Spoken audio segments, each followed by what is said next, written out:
Hello friends, welcome back to the mini video guys and my YouTube channel guys. Today friend we are going to talk about guys how can we share Wi-Fi network Poco phone to any another device. Guys, you want to share your Wi-Fi network with your friend, any family member, any person. And guys, you have your Poco phone and guys you want to share your Wi-Fi Poco phone to any another phone. So guys, how can we share? Today I will show you. Then guys you can share your Wi-Fi network.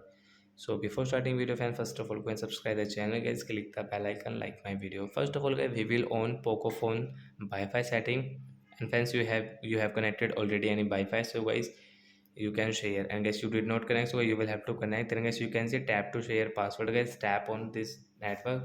If in this network I have got this Techno phone, so guys I will on this phone Wi-Fi setting guys.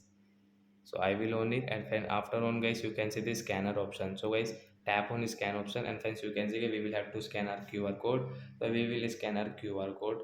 Then guys you can see this notification, this connect option guys, tap here. Then guys you can see without enter password guys, this network will connect in my phone guys. So like that guys we can share our Wi-Fi network Poco phone to any another device guys. You can share your Wi-Fi network. So that's it guys, thanks for watching the video guys, we will meet on next video, bye guys.